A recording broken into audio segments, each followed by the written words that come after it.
Chers amis, bienvenue dans Contexte. On a continué avec étude que nous avons fait dans garder texte biblique en dedans contexte. On a commencé aujourd'hui avec le chapitre 2 du livre de la Genèse. Ainsi furent achevés les cieux et la terre et toute leur armée. Dieu acheva au 7e jour son œuvre qu'il avait faite, et il se reposa au 7e jour de toute son œuvre qu'il avait faite.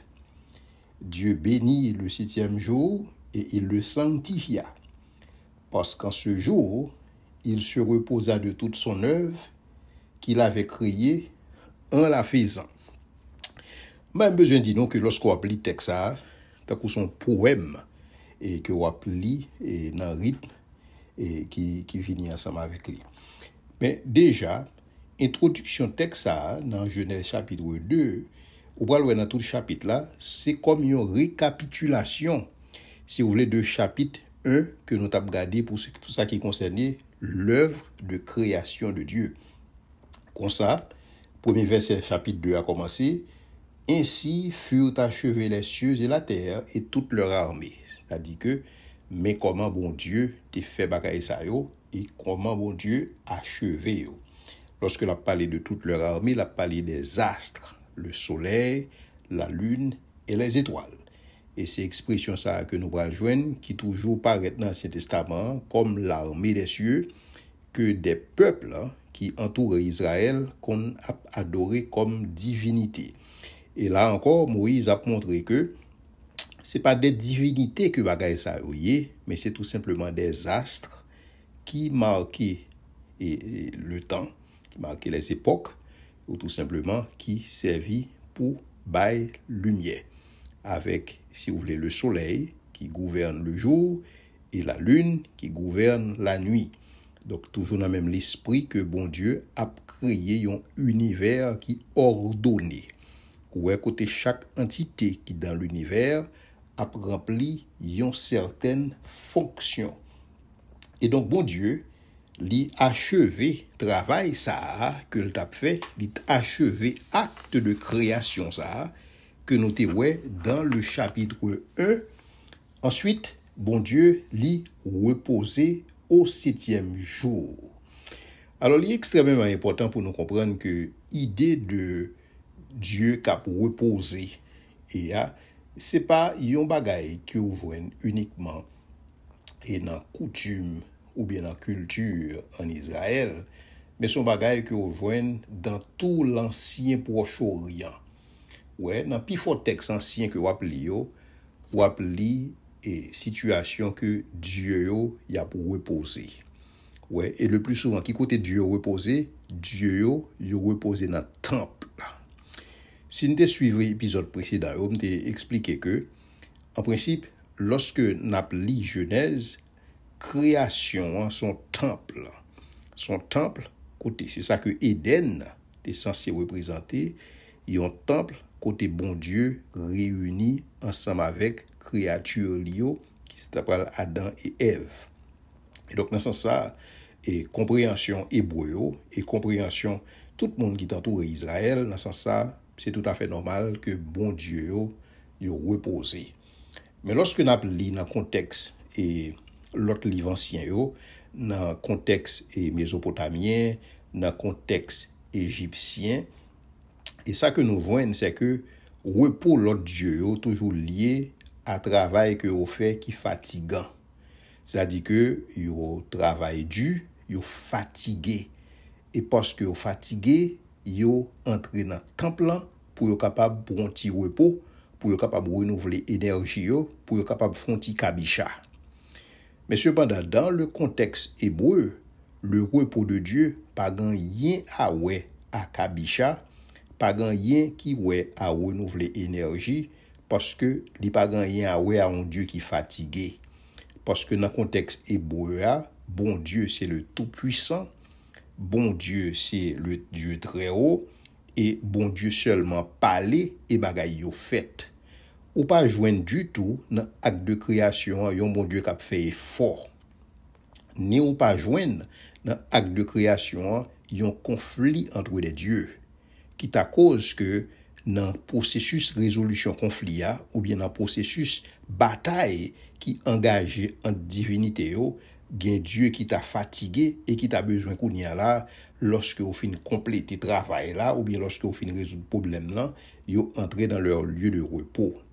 Et donc là, vous capable de contraste qui justement gagne entre le repos des dieux dans le contexte babylonien, dans le contexte des Assyriens et dans le contexte des Égyptiens par rapport au contexte hébreu. Donc c'est deux bagailles différents. Dans le contexte peuple sa yo, bon Dieu yo reposé parce que yo fatigué. Et c'est justement parce que bon Dieu était fatigué de travail dur qui fait ou décidé qu'il a créé l'homme. Ouais. Et même création l'homme, si vous voulez, non seulement était accessoire, ouais, c'est-à-dire que l'homme pas vraiment gagné l'autre but que tout simplement vin fait travail que Dieu ou trouvé que trop fatigant pour eux-mêmes. Ouais. Mais en plus de ça, il y a d'autres textes qui sont vraiment contradictoires. Par exemple, et lorsque vous appelez des textes babyloniens et qui a dit que et comment l'homme créé, c'est tout simplement un conflit qui a existé entre Marduk et Tiamat et qui t'a pris le naissance, si vous voulez, à l'homme lorsque sang Dieu ça a coulé à tel coulé dans l'argile, hein, parce que c'est compréhension que l'homme sorti dans l'argile et que dans ce sens ça l'homme vient fait. Mais lorsque l'homme fait, il doit assigner rôle à l'homme, c'est pour capable empêcher Dieu faire travail dur, permettre que Dieu soit capable de rester dans le temple et reposer. Et c'est justement raison ça tout qui t'a pris la cause déluge là, parce que yo créé l'homme pour que l'homme capable de travailler, pour lui-même capable de reposer. L'homme tellement fait bruit dans les oreilles yo que yo décidé que y a venir avec un plan pour yo capable réduire population. Et on pas capable faire l'autre genre que par le déluge. Donc c'est comme ça conception antillée en Mésopotamie et en Égypte.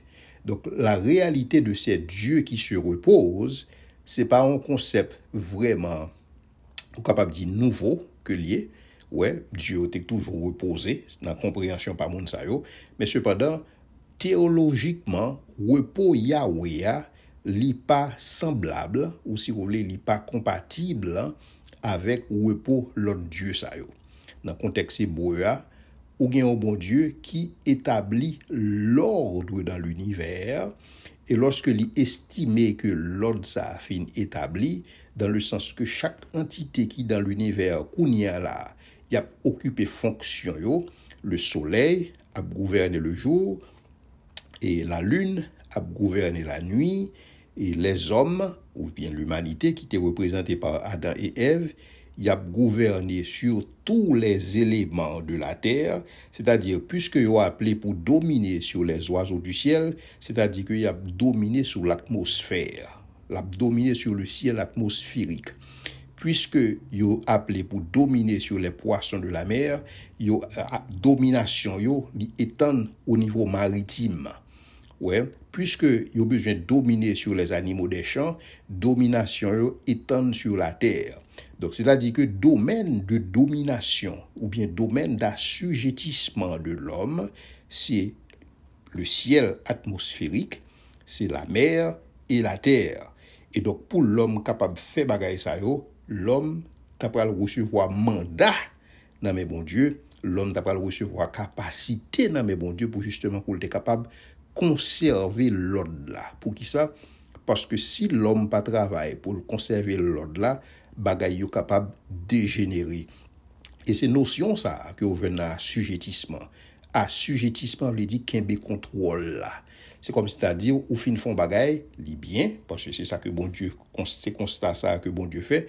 Tout ça que li fait, li ouais que le bien, mais pour le rester bien, faut gon infusion d'énergie.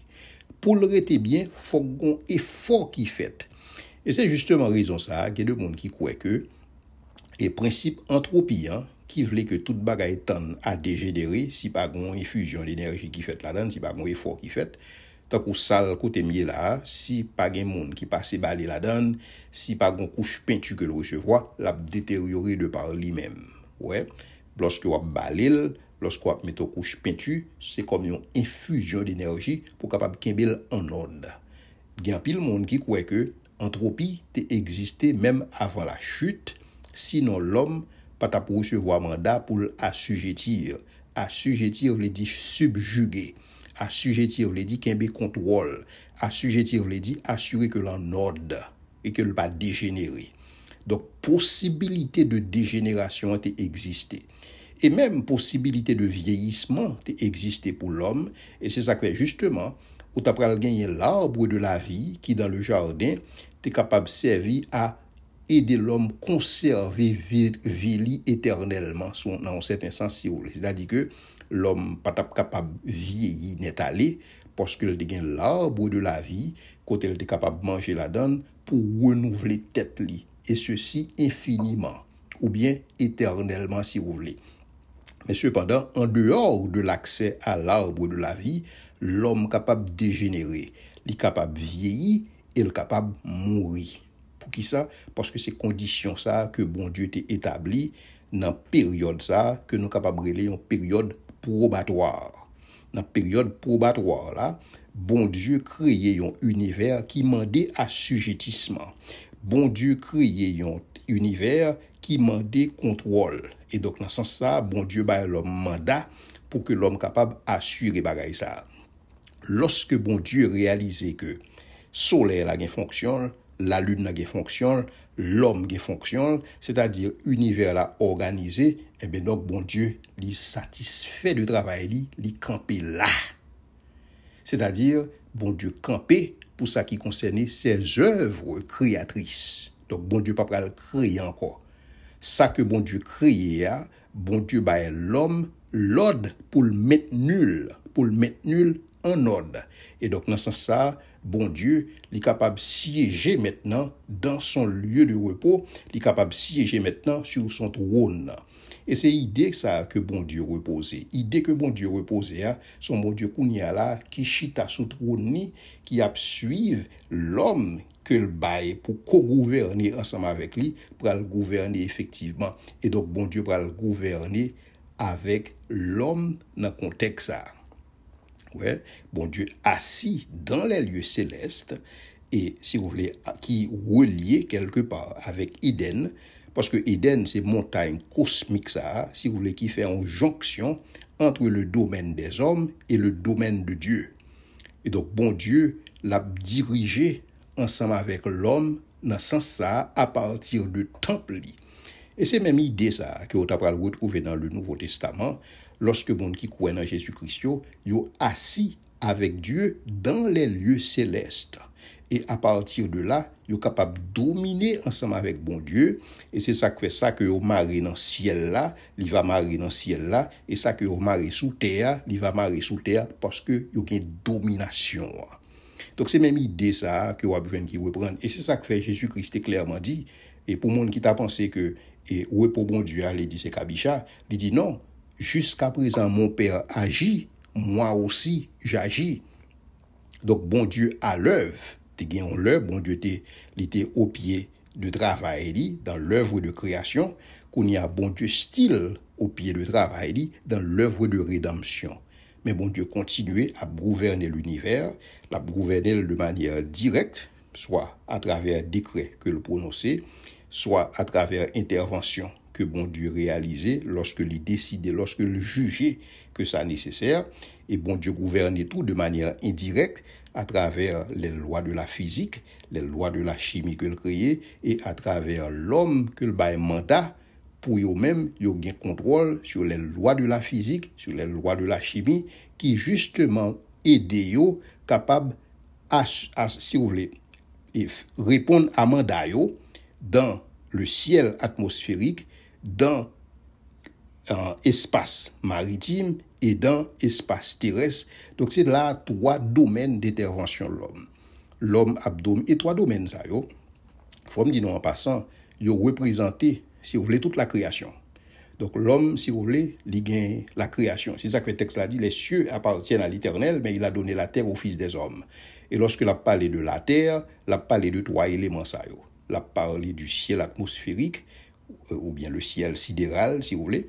Et parce que l'homme a capacité ça pour que lui même aller et si vous voulez côté étoiles ouais il capacité ça ouais il est capable beaucoup développer toute faculté pour explorer les fins fonds de l'univers mais il a capacité ça parce que ça fait partie du mandat que l'homme recevoir. Donc l'homme il a un mandat pour ça, il a un mandat pour que il domine sur la mer, il a un mandat pour le dominer sur la terre. Donc tous les lieux de sa domination, c'est espace ça que l'homme li recevoir pour que li dominer.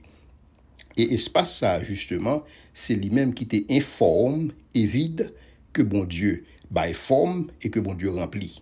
OK? Bail forme, c'est ça que nous joignons dans 3 premiers jours yo. Rempli, c'est ça que nous joignons dans 3 derniers jours yo. Et puis bon Dieu li reposer au 7e jour. C'est-à-dire que bon Dieu li asseoir sur son trône.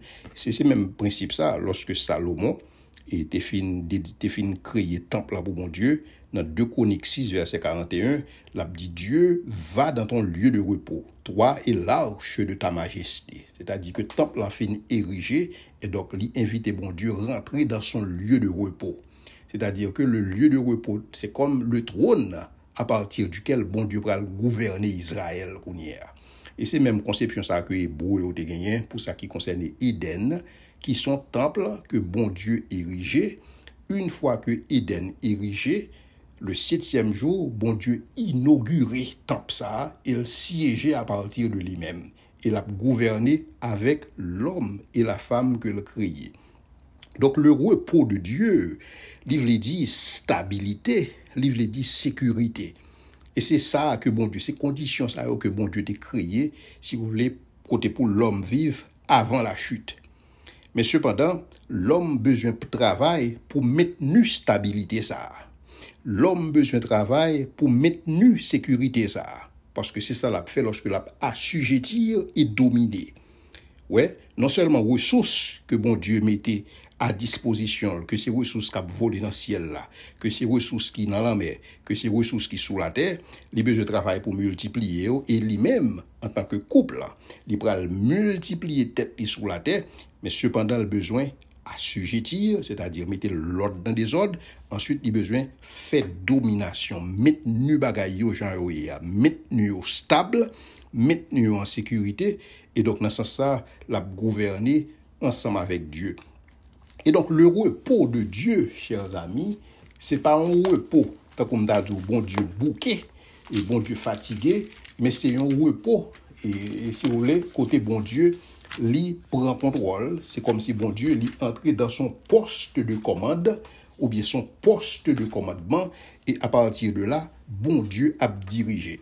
Et c'est même idée ça que nous voyons tout dans le psaume 132, lorsque nous appelons psaume 132 verset 7-8, verset 13-14, attendez ça le dit. Psaume 132 verset 7-8. Allons à sa demeure, prosternons-nous devant son marchepied. Lève-toi, Éternel, viens à ton lieu de repos, toi et l'arche de ta majesté. Ouais, donc il invité bon Dieu, pour bon Dieu entrer dans son lieu de repos. Ouais, toi et l'arche de ta majesté qui symbolise la présence. Et verset 13-14 là, il continue avec mes idées. Oui, l'Éternel a choisi Sion. Il l'a désiré pour sa demeure. C'est mon lieu de repos à toujours. J'y habiterai car je l'ai désiré. Donc lorsque nous dit bon Dieu reposer, c'est-à-dire que bon Dieu prend résidence. Donc bon Dieu, c'était objectif li, c'était établir résidence li parmi les hommes. Même genre lorsque Moïse était recevoir l'ordre pour qu'il était capable de construire l'arche de l'alliance et la tente d'assignation, il était fait, bon Dieu te dit pour le faire, pour le capable habiter parmi eux, c'est-à-dire que pour être capable de prendre résidence parmi eux. Parce que c'est ça, chers amis, qui c'est objectif, bon Dieu, dès le commencement. C'est habiter parmi nous. OK? Permettre que nous capables de participer dans sa famille. Et ça, c'est gros privilège, ça. Ouais, justement, que nous recevons dans mes bon Dieu. Et donc, plus lorsque bon Dieu reposait, c'est que bon Dieu, kounya là, li habité, c'est que bon Dieu, kounya là, li siégé. Et maintenant, kounya là, bon Dieu, l'a gouverné ensemble avec nous. Et donc, voilà comment Hébreu, il t'a pral comprendre le repos de Dieu C'est pas un repos à la manière des divinités de Babylone, des divinités de la Syrie, des divinités de l'Égypte qui fatiguaient pour diable, mais c'est un repos côté bon Dieu li siéger, c'est un repos côté bon Dieu prend résidence, c'est un repos côté bon Dieu li chita sous son trône, li chita sous trône, ouais, li chita sous son poste de commandement et à partir de là, bon Dieu va le régner. Mais bon Dieu va le régner avec qui? Il va le régner avec l'homme et la femme que il crée dans ce sens ça. Et donc, bon Dieu, verset 3 clair, il dit donc que Dieu bénit le 7e jour et il le sanctifia. Parce qu'en ce jour, il se reposa de toute son œuvre qu'il avait créée en la faisant. Ouais, donc 7e jour-là, son jour qui bénit, son jour qui sanctifié, c'est-à-dire qui mis à part. Et donc, jour ça, si vous voulez lire son mémorial pour que Israël capable de songer ça que bon Dieu fait. Parce que lorsque vous regardez, et pour ça qui concerne le 7e jour, c'est pas un bagage que vous voyez, et si vous voulez, dans l'ancien Proche-Orient, si t'es le 7e jour que vous observez, c'est beaucoup plus dans un mois donné, il y a une période, côté vous mettez à part, il y a une période, côté, si vous voulez, il fait des réjouissances dans ce sens-là. Mais pour Israël, c'est le 7e jour, côté Israël, dès qu'on fait, si vous voulez, comme une forme de mémorial pour capable songer que bon Dieu, mais ça que le fait, mais c'est pas tout simplement, gens que en pile le monde comprend ni que et ou pas travail ou pas faire série de bagages, mais c'est beaucoup plus pour capable, si vous voulez, entrer dans le lieu de repos ça ensemble avec bon Dieu. Et lorsque vous entrez dans le lieu de repos ça ensemble avec bon Dieu, c'est pas un repos passif, mais c'est un repos plutôt actif. Même Jean bon Dieu à l'œuvre. Jusqu'à présent, mon Père agit. Son repos côté wap agit ensemble avec bon Dieu, son repos côté wap contrôler, son repos côté wap dominer, son repos côté wap assujetti, son repos côté wap prendre contrôle. Et c'est ça que bon Dieu te promet d'Israël. Lorsqu'il dit comme ça qu'il va délivrer de tout ennemi et le ça, il va prendre possession de terre, il va entrer dans le repos de Dieu. Lorsque vous entrez dans le repos de Dieu, vous entrez dans le repos de Dieu pour gouverner avec Dieu. C'est pas un repos dans le sens passif, même j'ai un pile mon comprendre ni, parce que en principe, si ou pas dans position pour assujettir, si ou pas dans position pour dominer, ou pas dans le repos de Dieu. Ou pas dans le repos de Dieu, soit faire, c'est pas repos lié pour bon Dieu. Parce que bon Dieu, livré, et c'est mandat ça que nous recevons, pour nous mettre l'ordre dans le désordre. C'est-à-dire pour nous subjuguer, pour nous assujettir, pour nous dominer avec lui à partir de son repos. Et c'est ça que fait 7e jour, bon Dieu, là. Jusqu'à présent, nous la donne. Jusqu'à présent, nous, techniquement, théoriquement, dans le repos de Dieu. Mais c'est si nous gouverner ensemble avec bon Dieu. Parce que c'est une invitation, ça, que bon Dieu va nous, pour en Jésus-Christ, si vous voulez, et qui permettent que nous capables véritablement dans le repos de Dieu. Et donc, c'est comme ça que ces distinctions, ça, qui gagnent entre le repos de Dieu, de Yahweh, et le repos des dieux, pour ça qui concernait conception qui était gagnée au niveau de la Mésopotamie et au niveau de l'Égypte. Maintenant, lorsqu'on continue le texte là, dans le verset 4, il dit que voici les origines des cieux et de la terre quand ils furent créés. Lorsque l'Éternel Dieu fit une terre et des cieux, aucun arbuste des champs n'était encore sur la terre et aucune herbe des champs ne germait encore, car l'Éternel n'avait pas fait pleuvoir sur la terre et il n'y avait point d'homme pour cultiver le sol. Et donc, texte ça, ou bien portion de texte ça, tout simplement a dit non que à cette époque, ou pas de gagner pour ça qui concerne l'agriculture. Ou pas de gagner développement agricole pour qui ça? Parce que tout simplement, pour qu'on ait l'homme qui est capable là, pour être capable de cultiver la terre. Parce que pas oublier que lorsque bon Dieu crée l'homme, c'est une fonction que bon Dieu bat l'homme. Fonction que bon Dieu bat l'homme, c'est qui ça? L'homme a une responsabilité pour qu'il soit capable de cultiver jardin. Et donc, parce que l'homme peut créer pour être capable de cultiver jardin, parce que l'homme peut être capable de remplir fonction ça, alors dans ce sens ça, aucun arbuste des champs n'était encore sur la terre, aucune herbe des champs ne germait encore. Maintenant, est-ce que ça veut dire nous que pas de gagner et pas de végétation du tout sous terre. Oui, tu as une végétation, parce que automatiquement, ou tu as un soleil là qui t'est créé, ou tu as gagné les photosynthèse, donc certainement, ou tu as gagné bagaille ça. Mais pour ça qui concerne les arbres fruitiers, ouais, pour ça qui concerne ça, capable et des arbres qui sont capables de cultiver, ou pour qu'on gagne à cette époque, parce que tout simplement, ou pour qu'on gagne monde qui peut être capable de prendre en charge. Mais automatiquement, ou gagne monde qui prend en charge. Et donc, il y a là, bon Dieu, il crée des conditions et pour que soient capable de lever, pour que soient capable de germer, en sorte que l'homme lui-même est capable d'exercer responsabilité que bon Dieu bali dans le contexte ça. Et donc, texte là, on ne peut plus clair. Donc, bon Dieu crée l'homme dans le jardin et il a responsabilité ça. Mais une vapeur s'éleva de la terre et arrosa toute la surface du sol. L'Éternel Dieu forma l'homme de la poussière et il souffla dans ses narines une souffle de vie et l'homme devint un être vivant. Et il y a d'autres textes qui disent non, l'homme devint une âme vivifiante. Et donc ça, où retrouver texte ça, on capable de dire et conception que l'homme tiré de la poussière, ou venez dans tout texte ancien et dans la Mésopotamie et dans l'Égypte. Je pense que c'est là on capable de dire un point commun.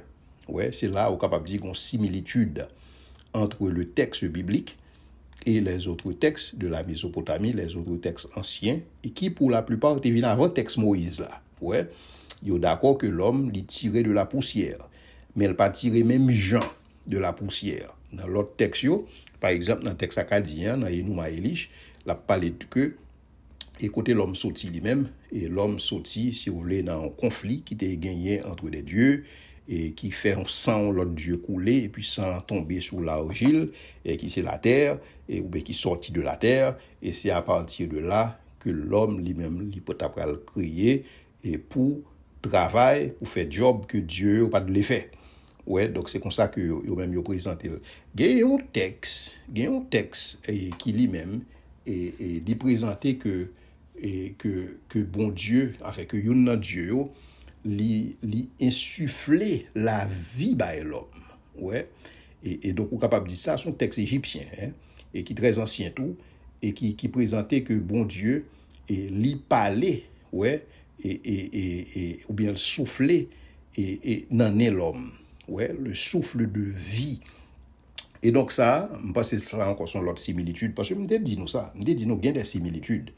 Objectif pas non, c'est pas montrer que pas gain similitude, il y a plusieurs similitudes parce que justement, on est capable de comprendre que gagner et on sert en forme de révélation de Dieu et si vous voulez qui te vienne distordre ouais, à travers le temps et même Jean-Paul dit que et perfection invisible bon Dieu puissance éternelle liée divinité et c'est des bagages que monde capable voir comme à l'œil mais cependant à un certain moment de la durée l'homme si vous voulez conception ça vient distordre à travers le temps monde vient avec toute forme de conception yo bâti sur yo vient fait de eux même si vous voulez on c'est un corps de croyance ouais et que justement Moïse t'a pas rectifier puis devant pour Moïse dit que non et c'est pas comme ça bagaille yo mais cependant ou voyez quelque part et des éléments et dans ça que Moïse dit qui paraît dans l'ancien texte ouais dans l'ancien texte où idée que l'homme tiré de la poussière même si c'est l'argile ouais ou idée que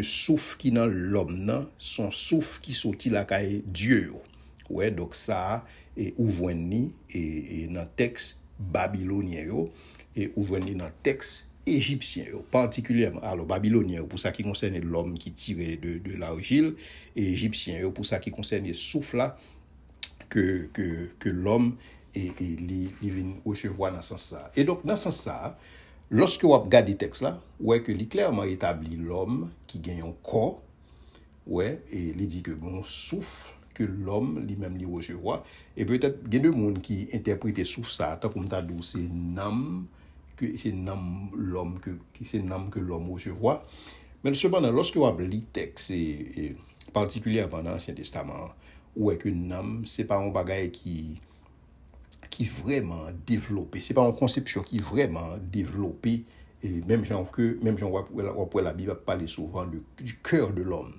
ouais comme étant ses sièges émotions et c'est siège pensée moun nan, ouais, et c'est fondamentalement moun nan. Et donc lorsque vous lisez texte ancien, particulièrement dans l'Ancien Testament, on prend nous compte que il y a un mélange qui était fait pour ça qui concerne l'âme, pour ça qui concerne l'esprit, pour ça qui concerne le cœur.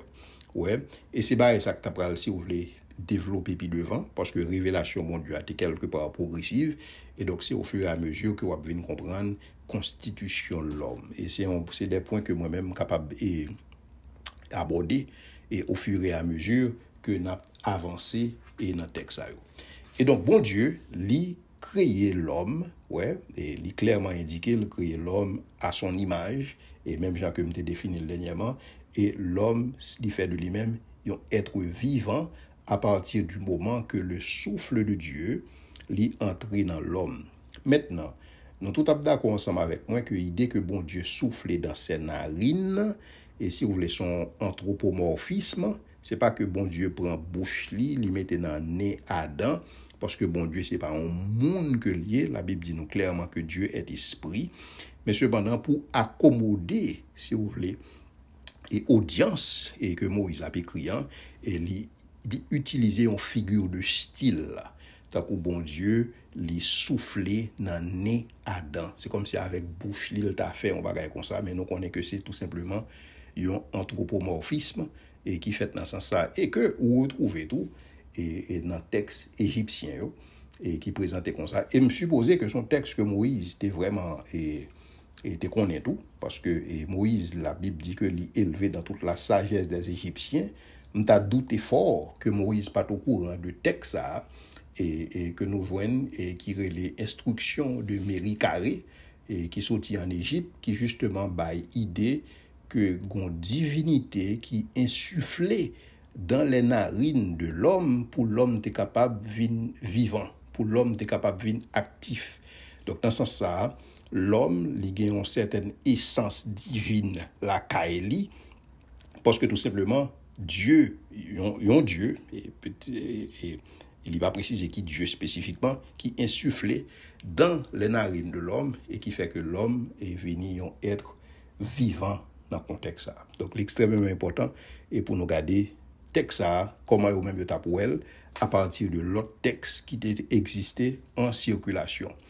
Puis l'Éternel Dieu planta un jardin en Éden, du côté de l'Orient, et il y mit l'homme qu'il avait formé. L'Éternel Dieu fit pousser du sol des arbres de toute espèce. Ou après qu'il reprenne ça, le dit en haut, parce que c'est ça que Genèse chapitre 2 a eu. Son récapitulation qu'a fait. Ouais, t'es gon le, nous te connaît que pot ko gen pied bois ça yo, parce que tout simplement pot ko gen monde qui boute cultiver yo.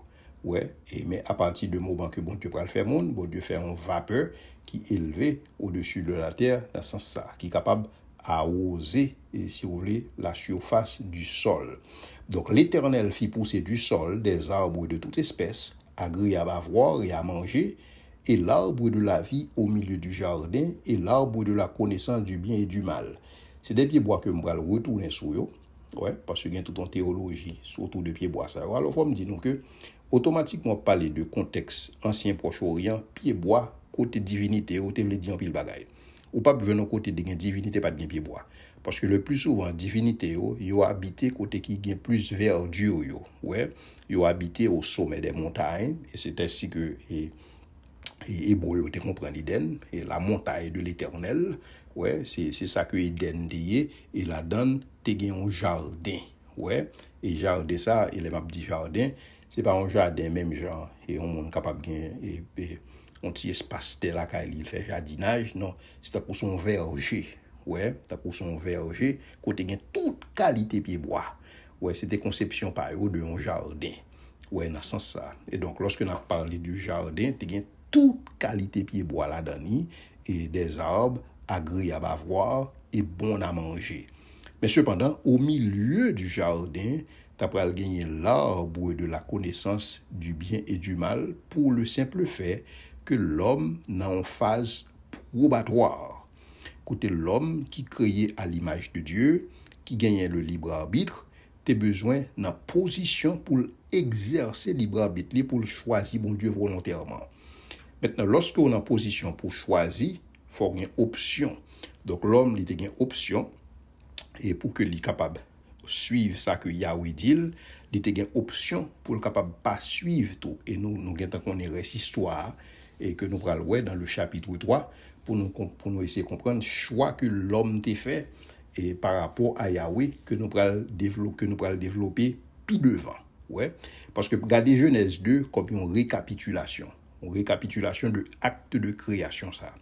Maintenant, le texte ça continue à préciser et côté Éden il dit que un fleuve sortait d'Éden pour arroser le jardin et de là, il se divisait en 4 bras. Le nom du premier est Pichon, c'est celui qui entoure tout le pays de Havila où se trouve l'or.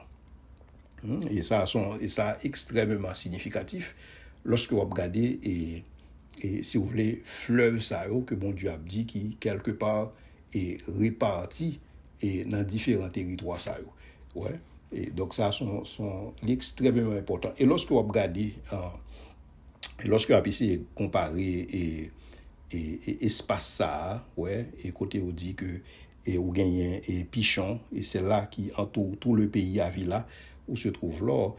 Il y a un peu de monde qui estime que il y a pas les deux fleuves ça si vous voulez qui passaient à travers l'Arabie Saoudite ouais et dans ce sens ça ouais qui tout près de la Médine et qui tout près et si vous voulez du golfe Persique au niveau du Koweït ouais donc c'est là que et ils estiment que où retrouver dans ce sens ça et par rapport à espace que et qu'a présenté pour Éden. L'or de ce pays est pur, on y trouve aussi le bédélium et la pierre d'onyx. Effectivement, recherche finit par montrer nous que son zone côté où venant pile bagaille ça ouais, lorsque vous allez dans zone Arabie Saoudite et tout près Médine, ouais, vous avez son zone qui gagne en pile réputation pour production de l'or, pour production bédélium, pour production onyx, ouais. Et donc là et même lorsque vous appelez Genèse 10 verset 29 et qui a parlé au de Havila et puis devant qui a dit que là encore sont l'autre zone tout et quand on voit en pile l'or la donne ouais le nom du second fleuve est Guillon et c'est là et c'est celui qui entoure tout le pays de Couche. Le nom du troisième est Hiddekel, c'est celui qui coule à l'orient de la Syrie. Le quatrième fleuve c'est l'Euphrate hein. Donc bon Dieu c'est comme si on a dit ou la baille des indications. Alors, tout porte à croire que Éden détruit et pendant période déluge là. Ouais. Donc c'est on a l'impression que son bagaille vraiment qui pas exister. Mais pas exister parce que il y a un pile monde qui pensait que c'est parce que son fab, non pas du tout parce que lorsque vous appelez texte là présenté si vous voulez comme un récit comme un journal de bord ouais et cap dit mais ça que fait mais comment bon Dieu fait donc lorsque vous appelez Genèse vous appelez histoire la donne et c'est ça que justement vous obligé prendre et sabbat et obligé prendre ouais pour bon Dieu comme confirmer historicité fait ouais fait création bon Dieu fait toute bagaille au 6e et pendant 6 jours et le 7e jour bon Dieu reposer donc ça fait partie de si vous voulez histoire et que nous recevons et nous-mêmes en tant que monde donc qui bah non si vous voulez plus ou moins une idée de qui côté Éden était capable de situer mais nous connaissons avec des luges là certainement ou pas besoin de trace et pour ça qui t'a dit que mais quand tu as gagné une certaine présence de Éden dans le contexte ça et texte ça continue pour dire que l'Éternel Dieu prit l'homme et le plaça dans le jardin d'Éden pour le cultiver et pour le garder. Donc ouais, même mandat et qui t'est exprimé déjà et au niveau de chapitre 1er Genèse là, il réitéré là. Donc l'homme a responsabilité pour cultiver jardin et l'Éternel Dieu donna cet ordre à l'homme, tu pourras manger de tous les arbres du jardin, c'est-à-dire l'homme a toute la latitude possible et imaginable tous les arbres du jardin. Lorsque je parle de jardin, je parle beaucoup plus dans son verger. C'est pas un petit espace, son verger. Ouais, donc c'est tout un domaine. C'est tout un domaine quand on a toute qualité des animaux qui vivent là-dedans et que on a des arbres fruitiers. Mais tu ne mangeras pas de l'arbre de la connaissance du bien et du mal, car le jour où tu en mangeras, tu mourras. Ouais, parce que pas oublier l'homme dans une période probatoire, et lorsque on est en phase probatoire, on a des restrictions. OK? Donc l'homme, il a une liberté entière. Ouais, parce que même dit nous, si nous songeons bien, et lorsque bon Dieu, si vous voulez, il créer les oiseaux du ciel, ou bien l'impression qu'il y a une restriction au niveau de domaine côté hier. Ouais. Et lorsque bon Dieu créé, et si vous voulez, les animaux marins, il y a une restriction dans le domaine côté hier. Et c'est même pareil pour les animaux sous terre. Ouais, mais quant à l'homme, on a l'impression que l'homme il a plus liberté. Ouais. Donc, on t'a dit que bon Dieu créé l'homme dans la pensée d'un être libre, mais pas de liberté sans responsabilité. Et l'homme t'a témoigner responsabilité ou bien loyauté à Yahweh lorsque t'a obéi à commandement Yahweh. Tu ne mangeras pas de l'arbre de la connaissance du bien et du mal, car le jour où tu en mangeras, tu mourras. Et donc, ce texte est extrêmement intéressant. Et nous avons campé là. Et avant que nous continuions à poursuivre dans le prochain épisode là, à partir du verset 18, côté nous allons regarder et création et Ève, et qui ça t'a dit, et particulièrement pour les textes anciens, et qui ont même été présentés. Alors, il y a deux textes, tant que j'aime dit, et qui présentent une création en couple, mais cependant, la plupart des textes anciens, ils n'ont pas présenté l'homme qui créait un couple, mais ils ont beaucoup plus présenté une génération spontanée. C'est-à-dire que bon Dieu fait tout le monde ensemble. Même lorsqu'il dit que c'est sang et une divinité qu'ils ont utilisé pour capable créer l'homme, mais ce n'est pas créer l'homme dans le sens créer l'homme, mais c'est dans le sens créer une multiplicité de monde et qui connaît là, tu as un problème, dans fait bruit, dans les oreilles, mon Dieu, ça pour empêcher de dormir dans la cabane. Donc, quelque part, alors on fait blague ensemble avec lui, mais c'était conception ça, ou du moins, c'est ça que nous voyons dans le texte acadien, et pour ça qui concernait et des textes anciens et des textes au niveau de l'Égypte, pour ça qui concernait la venue à l'existence de l'univers et la création de l'homme. On a continué avec chapitre 2, à partir du verset 18, et m'espérer au moins que nous sommes capables de commencer à entamer le chapitre 3 pour que nous soyons capables d'aller un petit peu plus vite, mais pendant que nous avons considéré le texte en dedans contexte.